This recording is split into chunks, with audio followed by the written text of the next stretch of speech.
Hello, আসসালামু আলাইকুম বন্ধুরা, আমার চ্যানেলে আপনাদেরকে স্বাগত জানাই। আজকে আমি একটা বিষয় নিয়ে কথা বলবো, সেটা হচ্ছে বাংলাদেশ পুলিশ নিয়ে। আমার এখানে অনেক পরিমাণ কমেন্ট এবং আমার হোয়াটসঅ্যাপে এত পরিমাণ মেসেজ আসছে যে বাংলাদেশ পুলিশ নিয়ে কথা বলার জন্য। বাংলাদেশ পুলিশকে স্বৈরাচার শেখ হাসিনা এরকম একটা বাহিনীতে পরিণত করছিল যে পোশাকধারী টেরোরিস্ট অর্গানাইজেশনের মতো একটা পরিণত করছিল। সরকার যা হুকুম করত পুলিশ তাই করত।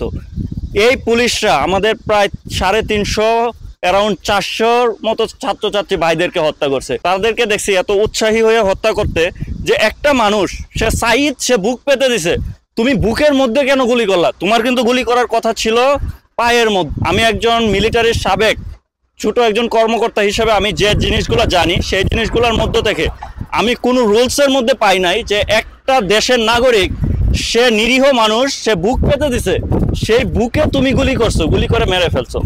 এইটার কারণ কি জানেন? পুলিশ গুলি করছে। সে যদি আজকে শেখ হাসিনা থাকতো, এই পুলিশ কিন্তু প্রমোশন পায়া অনেক উপরে চলে যেত। তারা প্রমোশনের লোভে, তারা টাকার লোভে, এবং এই পুলিশ সাইদকে গুলি করার জন্য তারা কিন্তু প্রমোশন তো পাইতোই, এবং দুর্নীতি করার জন্য কিন্তু ভালো ভালো সেক্টরে ভালো ভালো জায়গায় কিন্তু তাদের বদলি হইতো। এখন যে পুলিশ কনস্টেবল তাকে গুলি করছে, তার থেকে বড় বাটপার হচ্ছে পুলিশের যে বিসিএস ক্যাডারগুলো আছে এগুলা। পুলিশের আমি অনেকেই দেখছি তারা আন্ডারওয়ার্ল্ডের ক্যাডার হয়ে যায়। কেমন ক্যাডার হয় আপনাদেরকে বলি। অনেক আমাদের এলাকাতে দেখা যায় যে খুবই অসহায় ফ্যামিলি থেকে অনেকেই বিসিএস ক্যাডার হয়, পুলিশ ক্যাডার, কিন্তু তাদের 1-2 বছর 3 বছর পরে তাদের এরকম একটা চলাফেরার ভাব হয় যে তারা আর কাউকে মানুষ হিসেবে মানুষ করে না, অনেক টাকার মালিক হয়ে যায়। আরে ভাই, একজন পুলিশের অফিসার বা একজন বিসিএস ক্যাডার হইলেও তার কিন্তু 40-45 হাজার টাকার মতো তার বেতন। তাই সে কিভাবে 40 কোটি টাকার লাইফস্টাইল লিড করে, এটাও আমার প্রশ্ন। আর সবচেয়ে বড় কথা, আপনাদের কিন্তু পুলিশ এবং সাধারণ মানুষের মধ্যে একটা বিরোধী দলীয় মনোভাব সৃষ্টি হয়ে গেছে। এটার জন্য সবচেয়ে বড় দায়ী হচ্ছে বিসিএস ক্যাডার পুলিশ অফিসাররা। কনস্টেবল যারা এসএসসি পাস পুলিশ অফিসার, তাদেরকে আপনারা কখনোই দোষ দিতে পারেন না।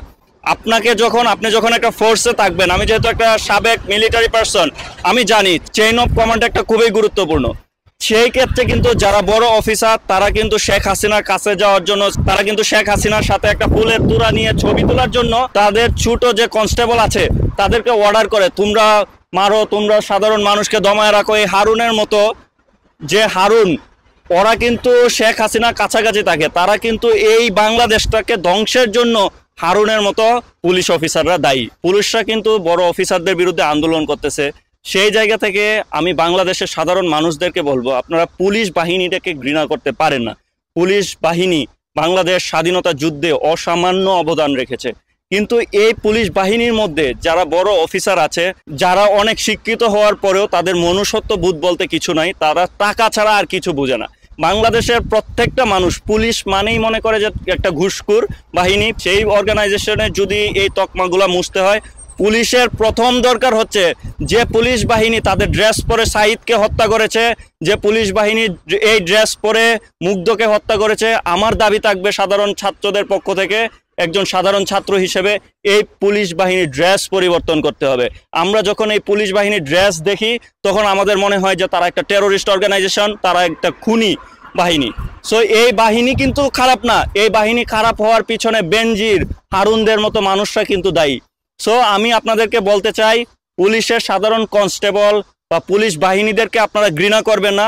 আমাদের কিছু কথা হচ্ছে, পুলিশের ড্রেস পরিবর্তন করতে হবে, এবং পুলিশের মধ্যে যারা বিসিএস ক্যাডার পুলিশ অফিসার আছে, এই আন্দোলনের মধ্যে বিসিএস ক্যাডার পুলিশ অফিসাররা বা বড় যারা পুলিশ অফিসার আছে, তারা নিজের বাড়ি পাহারা দেওয়া হয়েছে হচ্ছে কনস্টেবল দ্বারা, তাদের পরিবার তাদের সন্তানদের সুরক্ষা দেওয়ার জন্য, এবং আরও কিছু পুলিশ অফিসারদেরকে দেওয়া হয়েছে হচ্ছে যে তোমরা সাধারণ ছাত্রদের উপর গুলি করো।